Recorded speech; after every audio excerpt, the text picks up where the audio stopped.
كان عمرك كام سنة لما كتفك اتخلع؟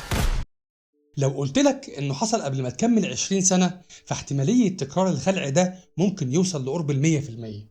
ودي مشكلة أكبر لأن تكرار الخلع معناه إن المصدات اللي بتحمي راس عظمة العضد من الخلع من مكانها اتضررت وخلته غير مستقر وعرضة لسلسلة من تكرار الخلع اللي كل ما يحصل هيزود الضرر ده ويزود ليونة كبسولة المفصل ويسهل حدوث الخلع اللي وراه.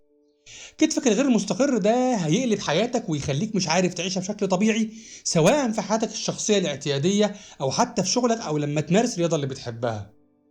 ومشكلة خلع الكتف على العموم بتعتبر واحدة من حالات الطوارئ الطبية واللي بتستلزم سرعة التصرف في وقتها برد الخلع ببروتوكول علاجي صحيح علشان نتجنب مضاعفاته، واللي أهمها مشكلة حلقة النهاردة وهي الخلع المتكرر لمفصل الكتف. الحلقة دي هي التانية من حلقتين على قناة دكتور زراد أورثو بيناقشوا مشكلة خلع مفصل الكتف.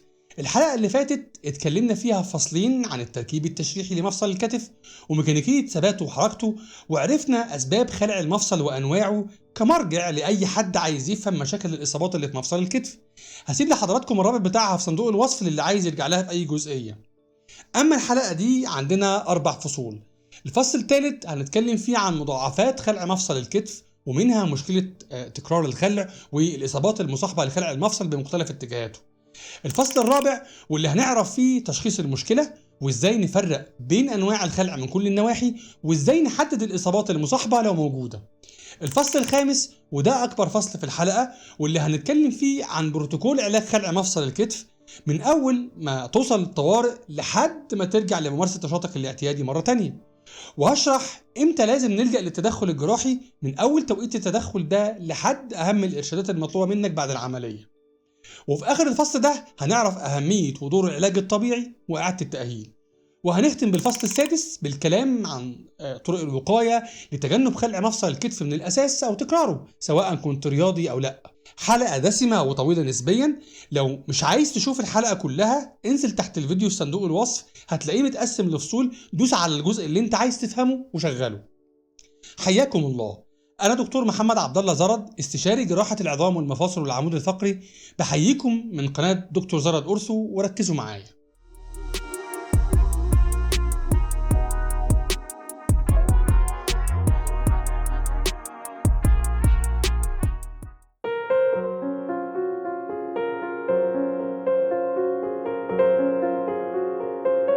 أول المضاعفات اللي ممكن تحصل للعيان اللي كتفه اتخلع هو تكرار الخلع نفسه. الخلع أول مرة في حد ذاته في أوقات كتير جدا ممكن يحصل معاه إصابة لواحد أو أكتر من الهياكل المكونة لمفصل الكتف واللي بتكون مسؤولة عن ثباته، سواء كانت عظمية أو رخوة من عضلات وأوتار وأربطة أو حتى الإصابات الوعائية والعصبية. فما بالك لو اتكرر الخلع ده أكتر من مرة، بتكون المشاكل المصاحبة أو الإصابات المصاحبة للخلع ده كل مرة أكتر وأعقد، بتوصل لفقد نص راس عظمة العضد أو تآكل حرف التجويف الحقل فتضيع من ثبات المفصل بشكل كبير، وبيدخل العيان في دايرة مغلقة من تكرار الخلع واللي بيكون بعد كده بشكل أسهل ومع أبسط الحركات العادية زي لبس الهدوم وتسريح الشعر وغيرها، للدرجة اللي ممكن تأثر على حياته اليومية وتقلبها جحيم. طيب إيه اللي بيحدد احتماليات خلع الكتف مرة تانية؟ الإجابة هم عاملين أساسيين: السن ونمط الحياة. أولا سن المريض لما كتفه خلع أول مرة. لو المريض كان أقل من 20 سنة عند أول خلع فاحتمالاته إنه يخلع مرة تانية بعد كده على العموم بتعدي 90%. أما لو سن المريض عند أول خلع كان أكبر من 20 سنة فالنسبة دي بتقل بشكل تدريجي وبتعتمد على عدد المرات اللي خلع فيها بعد أول مرة، فكل ما يحصل تكرار للخلع ده بيسهل حدوث المرة اللي بعدها. وعلى العموم وعلشان التقدم في العمر في العادة مرتبط بتناقص النشاط البدني عند البني آدم، فنسبة حدوث الخلع المتكرر بتقل كل ما كبر البني آدم في السن. العامل الثاني نمط الحياة اليومي، ودي بتكون واضحة في الرياضيين خاصة الرياضات أو حتى الوظائف المعتمدة بشكل أساسي على حركة الكتف وبمدى حركي واسع جدا وأحيانا عنيف، خاصة لما يكون وضع اليد أعلى الرأس زي الأمثلة اللي اتكلمنا عليها في فصل الأسباب من شوية. إذن حدة المضاعفات وشدتها ودرجات عدم ثبات الكتف بترتبط أكتر بالخلع المتكرر، وتكمن في الإصابات المصاحبة للخلع ده، واللي هتكون في واحد من مكونات مفصل الكتف نفسه، سواء الأجزاء العظمية أو حتى الأنسجة الرخوة من غضاريف وأوتار وأربطة. طيب إيه هي الإصابات المصاحبة لخلع الكتف؟ باختصار 3 أنواع من الإصابات: إصابة غضروف الكتف واللي بتضيع 20% من ثبات المفصل، أو إصابة أو قطع أوتار وأربطة الكتف واللي بتضيع الثبات تماما، وتالت حاجة إصابات الأعصاب والأوعية الدموية، ودي إصابات نادرة الحدوث.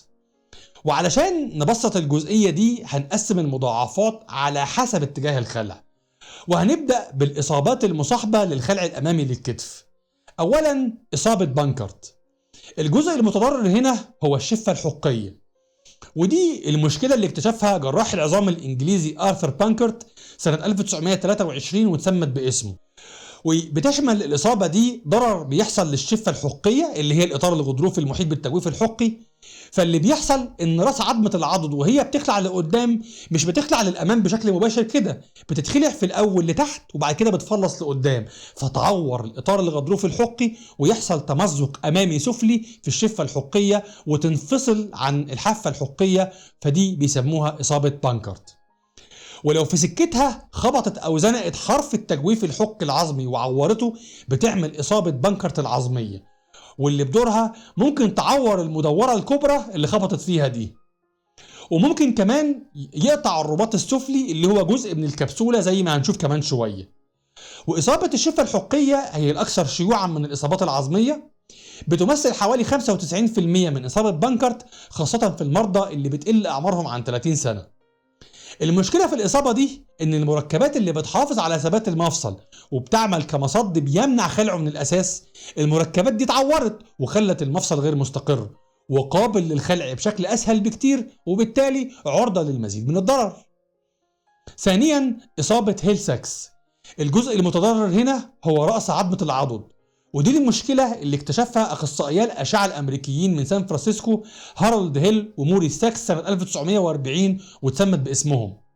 واللي بيحصل فيها إنه أثناء خلع رأس عظمة العضد للأمام بتخبط وتنضغط في الحافة الأمامية للتجويف الحقي، فيحصل انبعاج أو تسطيح في الجانب الخلفي الخارجي ليها كأن فيها بطحة.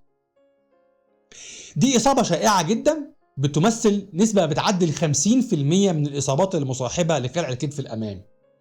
ثالثا إصابة المدورة الكبرى، واللي بتحصل نتيجة انضغاط الحتة دي في الحافة الحقية في نقطة معينة أثناء خلع رأس عظمة العضد للأمام مع شد الوتر اللي ماسك فيها فيكسرها.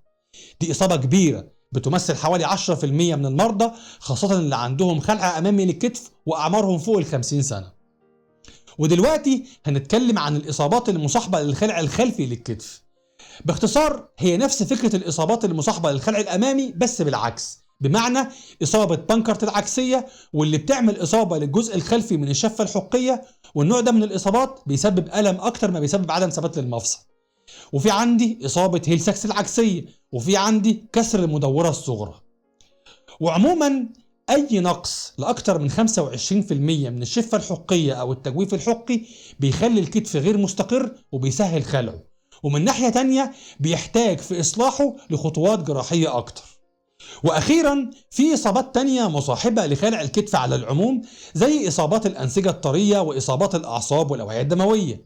أولا إصابات الأنسجة الطرية، والمقصود بها العضلات والأوتار والأربطة، وأشهرها ما يلي: إصابة أوتار العضلات المدورة لمفصل الكتف، ودي بتحصل أكتر في كبار السن بنسبة بتعدي 80% للي أعمارهم فوق ال60. والسبب في كده إن الناس دي بيكون عندهم تآكل طبيعي للأنسجة، واللي بيخلي تمزقهم بدرجات متعددة أسهل. والإصابة دي بتخلي العيان بعد رد الخلع مش قادر يرفع دراعه، غير الألم الشديد ومحدودية الحركة بشكل واضح. وبمرور الوقت ممكن العيان يدخل في حاجة اسمها اعتلال مفصل الكفة الممزق، حاجة اسمها الكافتير أرثروباثي، ودي حالة بيصاب فيها مفصل الكتف بالخشونة بسبب الحركة غير الطبيعية للمفصل غير المستقر اللي حصل بسبب التمزق، واللي لو بقت بمرور الزمن خشونة متقدمة ممكن تحتاج لتغيير المفصل كله بعد كده. تاني إصابة هيجل. الجزء المصاب هنا هو الرباط الحقي العضدي السفلي، ودي إصابة خلعية قليلة جدا في حدوثها وصعبة في التشخيص، وبتحصل مع الرياضات العنيفة، مشكلتها ان لو ما تمش تداركها وتصليحها بسرعة هتتسبب في عدم ثبات الكتف وهتأثر على استقراره وتسهل خلعه بشكل كبير غير الألم اللي هيدنه مستمر. أما بالنسبة للإصابات العصبية والوعائية دي بتحصل سواء مع حدوث الخلع أو حتى مع رد الخلع، وأشهر إصاباتها إصابة العصب الإبطي، واللي بيحصل مع ما يقرب من 40% من حالات خلع الكتف الأمامي خصوصا في السن الصغير. ولو حصل ممكن تعمل حاجة من اتنين أو الاتنين. في الأول فقد للإحساس على الناحية الخارجية من الكتف، ومع الوقت ممكن يسبب ضعف أو ضمور العضلة الدالية اللي بتعمل الشكل الطبيعي للمنكبين. وفي بعض الحالات ممكن تصاب الضفيرة العصبية أو البريكيال بليكسس والأوعية الإبطية بسبب قربها من المفصل، بس دي في حالات صعبة شوية.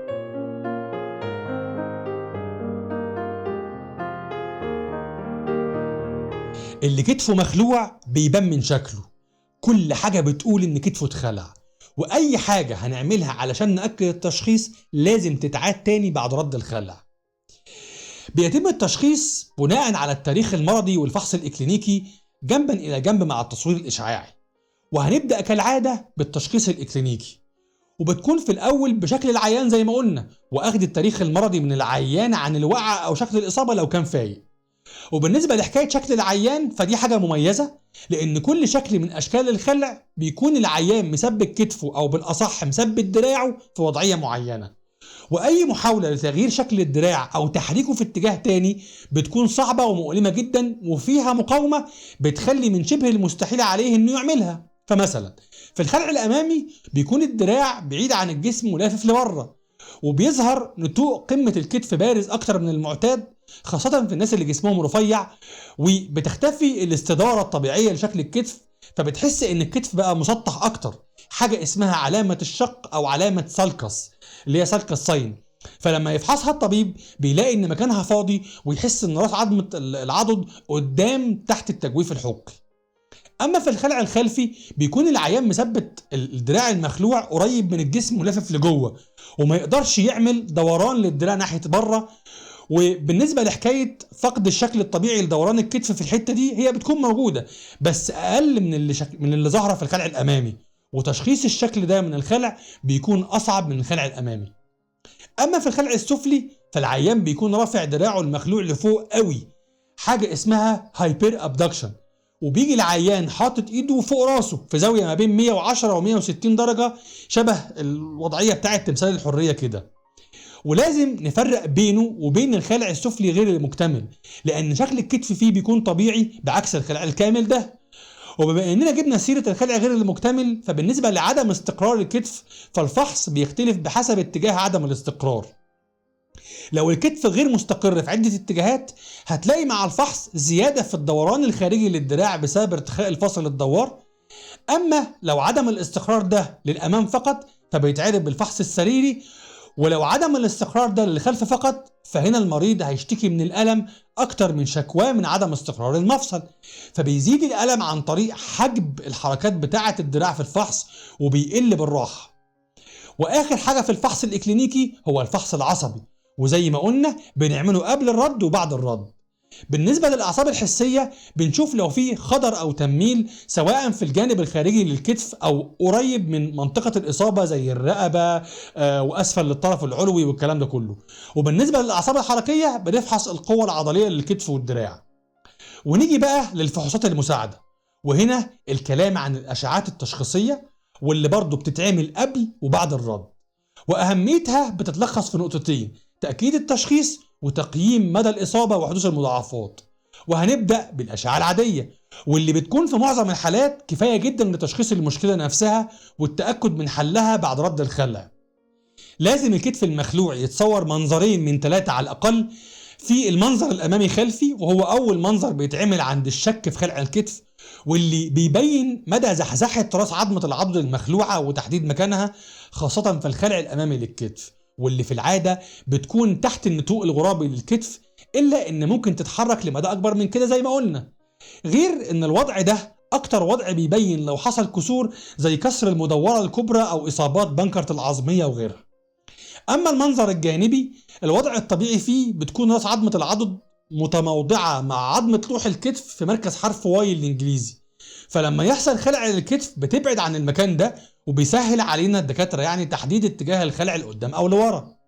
وفي المنظر الإبطي أو الأكزيلاري فيو، وده منظر مهم جدا، هو البريمو ومفيد عند عدم اليقين في المنظرين اللي فاتوا أيا كان نوع الخلع، وهو أهم منظر للأشعة والأساسي في الخلع الخلفي للكتف. بس ده مش معناه إن المنظر الأمامي خلفي أقل أهمية في تشخيص الخلع الخلفي للكتف، لأن فيها علامة اسمها علامة اللمبة، واللي بتكون بسبب الدوران الداخلي الثابت لراس عظمة العضد.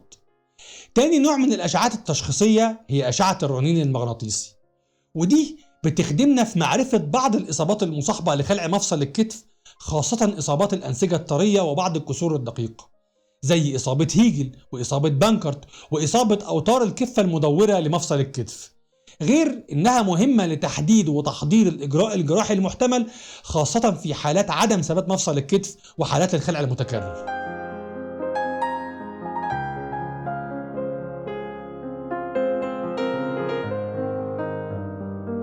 قولا واحدا، رد الخلع وفورا، أو على الأقل في أسرع وقت.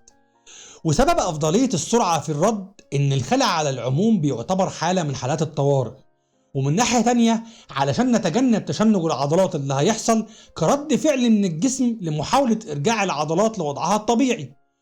وكلما زادت المدة بين حدوث الخلع ووقت رده، كلما زاد التشنج ده وأصبح رده أصعب. ولا يرد المفصل المخلوع على العموم إلا الطبيب فقط، يعني ممنوع نهائيا إن أي شخص غير مختص يتسرع ويرد الخلع أيا كانت الظروف، سواء في الشارع أو النادي أو أي مكان تاني. وده لأن رد الخلع في حد ذاته ممكن يكون فيه خطورة لو ما اتعملش ببروتوكول صحيح، بمعنى إن خلع الكتف في أوقات كتير وزي ما وضحنا قبل كده بيكون معاه إصابات مصاحبة أصلا، وممكن تكون إصابات وعائية أو عصبية أو حتى كسور، فلازم نتأكد من كل الحاجات دي قبل وبعد رد الخلع.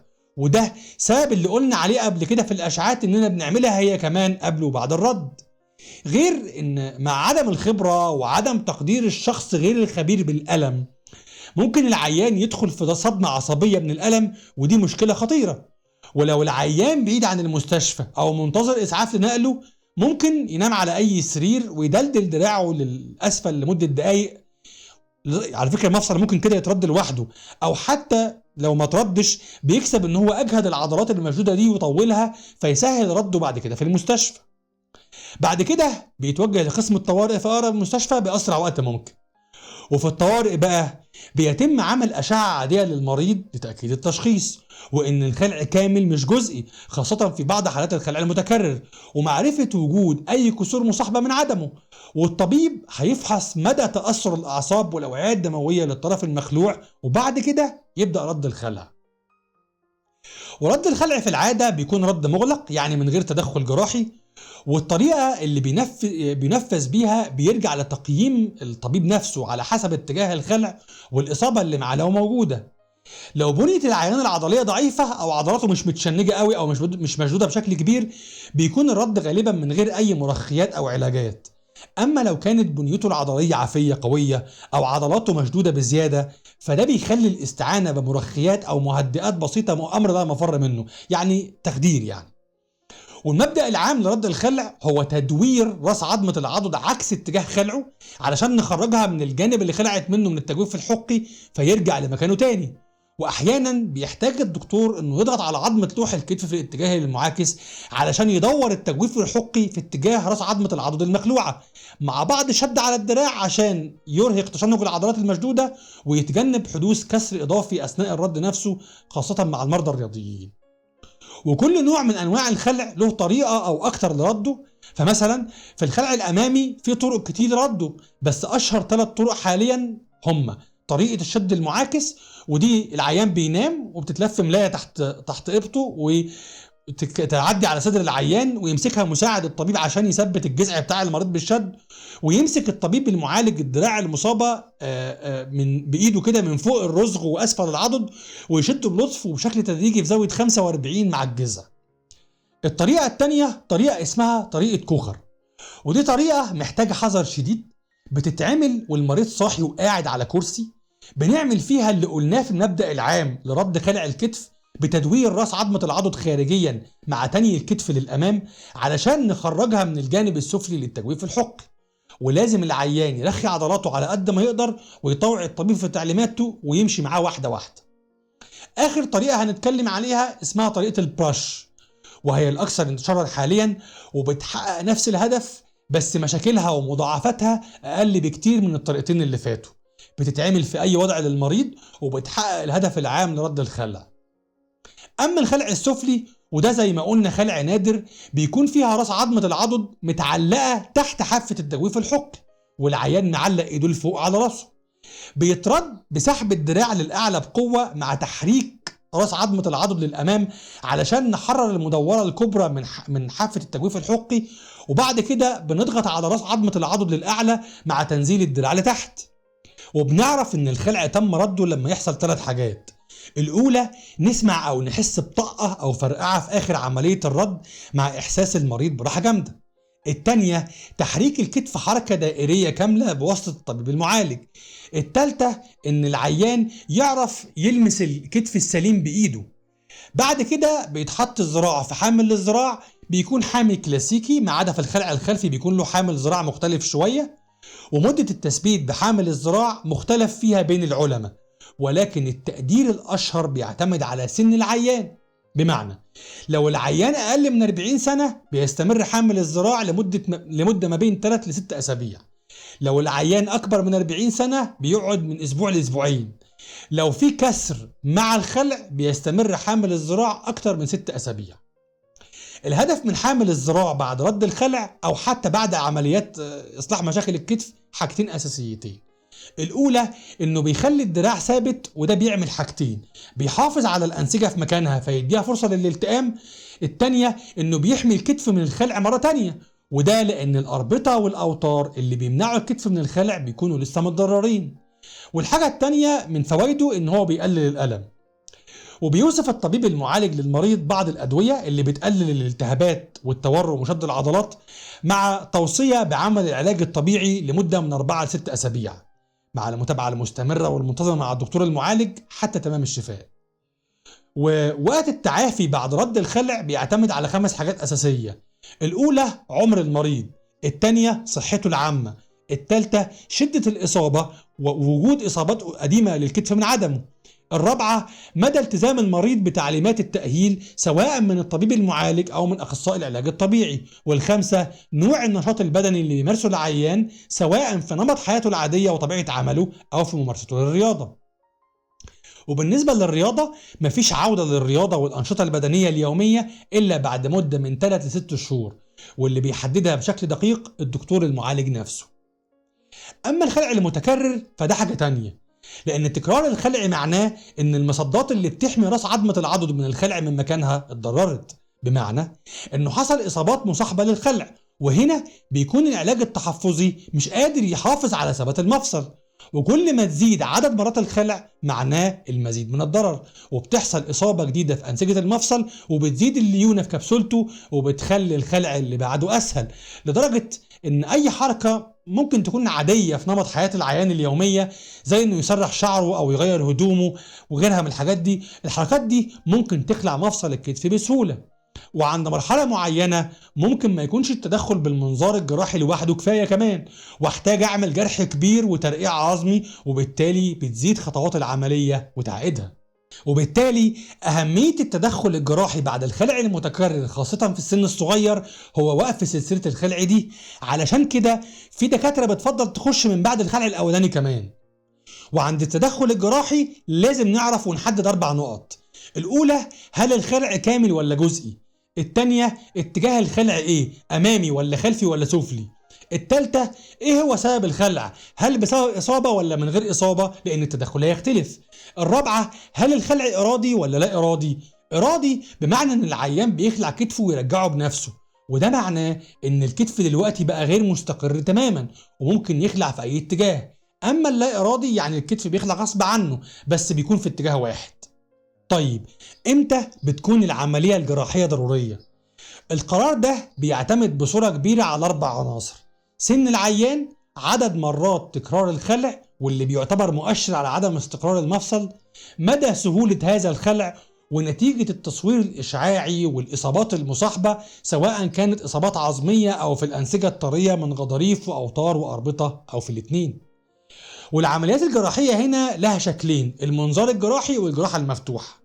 وحاليا المنظار الجراحي هو الأساس والأكثر انتشارا، ومش بنلجأ للجراحات المفتوحة إلا في حالات معينة بنكون محتاجين فيها لعمل خطوات إضافية، زي عمل ترقيع عظمي لتعويض النقص العظمي، خاصة في التجويف الحقي لما بيزيد النقص فيه عن 25%.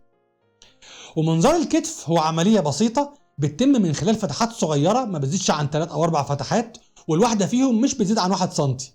بندخل بكاميرا المنظار من واحدة من الفتحات واللي بتكون متوصلة بشاشة بتورينا كل التفاصيل، ومن فتحة تانية بندخل بالأدوات المستخدمة في عملية الإصلاح.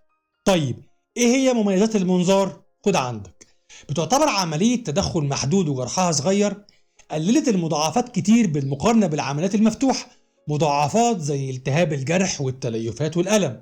الألم اللي بيكون هنا أقل بكتير من عمليات الفتح الكلاسيكية، واللي بيقل بالتدريج وبشكل أسرع مع التزام المريض بالبرنامج التأهيلي بعد العملية.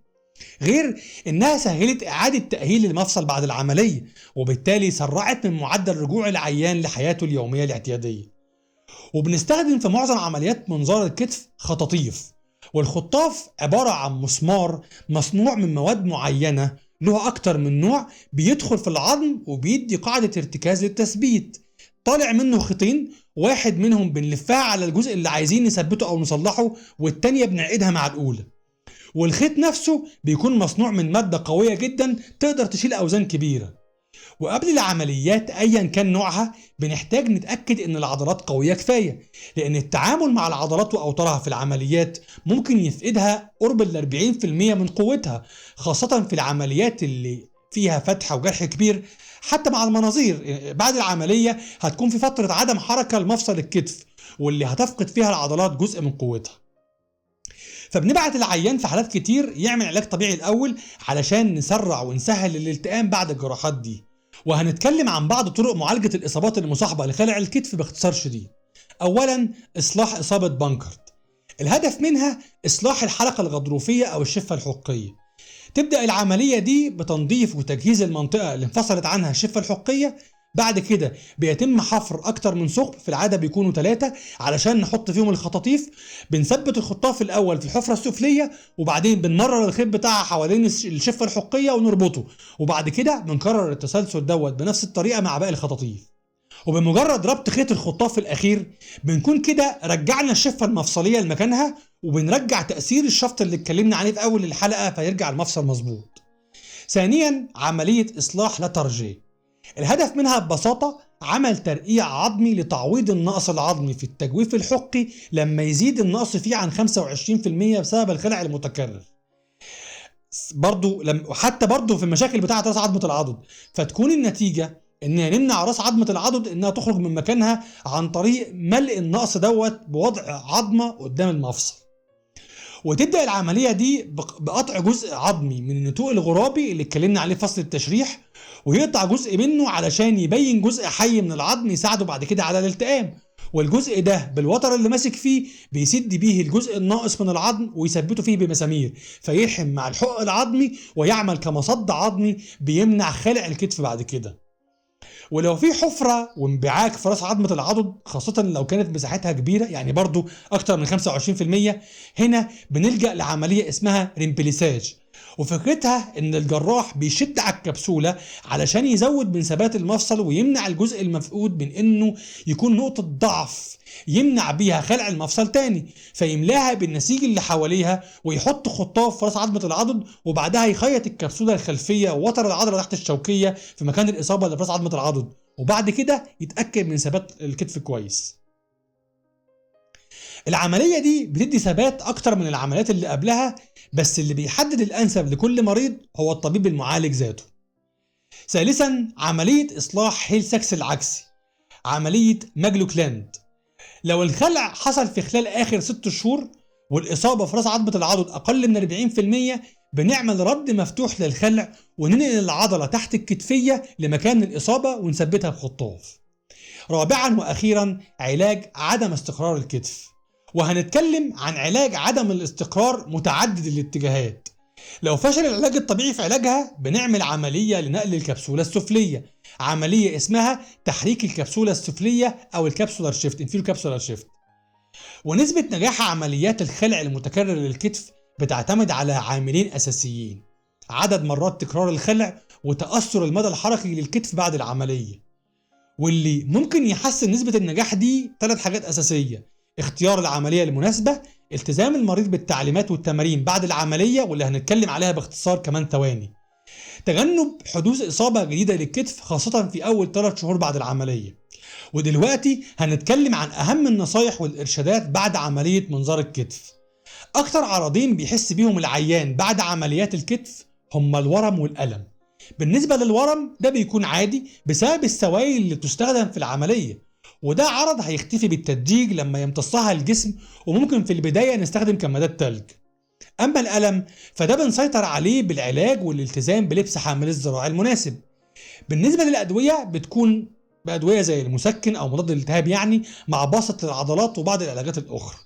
أما حامل الذراع فبيكون لها أشكال معينة بيحدد المناسب منها الطبيب المعالج على حسب نوع العملية والأنسجة اللي تم التعامل معاها. الهدف منه عايزين نريح أوتار الكتف، بيلبسها العيان شهر ونص لحد ما يحصل التئام جزئي للأنسجة اللي اتعمل فيها العملية. لو العيان قاعد وعاوز يخلع حامل الذراع بيحط ايده على مخدة، ولو احتاج ياخد دش بيخلي كتفه جنب جسمه وما يكونش فيه حركة زيادة للكتف بعيدة عن الجسم. بعد كده بنوجه المريض للعلاج الطبيعي. بشكل عام بروتوكول العلاج بيتقسم ل3 مراحل بمدة زمنية ثابتة، كل مرحلة 6 أسابيع. أول 6 أسابيع مش عاوزين نشغل العضلات، بس في نفس الوقت عاوزين نحرك الكتف علشان ما يحصلوش تيبس، فبنعمل حركة سلبية فقط. حركة سلبية يعني حد يحرك مش العيان اللي يحرك لنفسه. وبيبدأ فيها أخصائي العلاج الطبيعي إنه يحرك مفصل الكتف في اتجاهات معينة من غير ما العيان يحرك إيده بنفسه. وفي البيت ممكن المريض يحرك إيده بوزن الدراع، حاجة اسمها حركة البندول، وهيوجه بيها برضو أخصائي العلاج الطبيعي ويعرفها له. وبيوصف المرحلة دي بالنوم الكافي ومحاولة النوم على الجنب السليم مع استخدام مخدات تحت الساعد علشان تخلي الدراع ممتد، مع الامتناع عن حمل أي جسم بيزيد وزنه عن وزن الطبق أو الكوباية، وتجنب الحركات المتكررة زي الكتابة على الكمبيوتر مع المشي تدريجيا يوميا. تاني 6 أسابيع بيبدأ أخصائي العلاج الطبيعي بتوجيه العيان للحركة النشطة مع استخدام بعض الأجهزة في مركز التأهيل لتقوية العضلات. وبعد 3 شهور بيرجع العيان لحياته الطبيعية مرة تانية بالتدريج، وبتوجيه الطبيب المعالج وأخصائي العلاج الطبيعي وبالتنسيق ما بينهم. وبالنسبة للعودة لممارسة الرياضة، الرياضات اللي مش بتتطلب احتكاك جسدي بعد 6 شهور، الرياضات اللي فيها احتكاك جسدي بعد 9 شهور. وبرضو القرار النهائي للحكاية دي بيرجع للطبيب المعالج نفسه.